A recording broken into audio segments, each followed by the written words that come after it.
Yeah, yeah. Pinakahan mo, it depends kung gaano mabigat yung paa mo sa speed ng gagawin ng wheel. Yeah, you can try to step on it.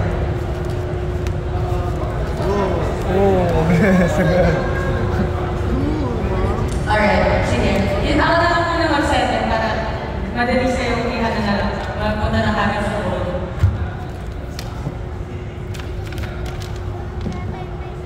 Dime ah.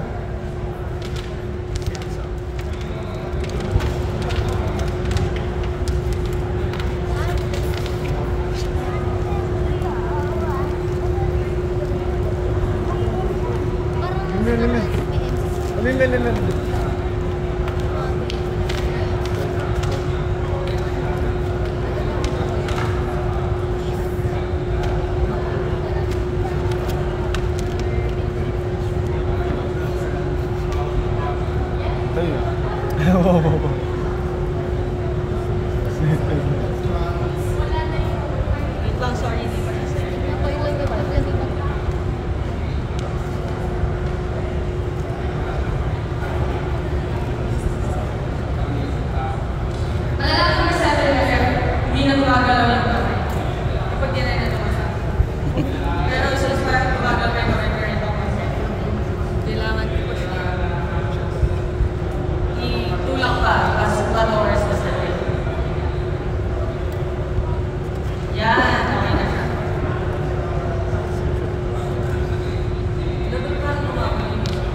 Pedal din pala.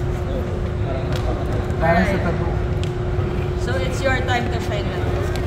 Ayan yung flow. Alright. Lagi mo kunin yung sponge dito para i-work on.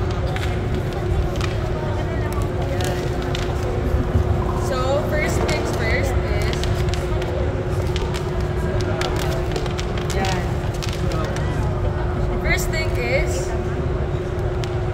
feel very important that we get to have a relationship with the clay. So you get to know the clay, put your on it, maybe feel kung saan yung bump, kung saan yung even parts, and kung gano'n siya ka-soft, gano'n siya ka-hard, gano'n siya ka-liquid, gano'n siya ka-dry. And then from there, you can push sa center. Okay lang yan, mauusod din yan ito. You can cylinder. Let's do the cylinder. So from there, you can open it up na second time using your thumb. Yeah, pero patusok. Yeah. Slowly.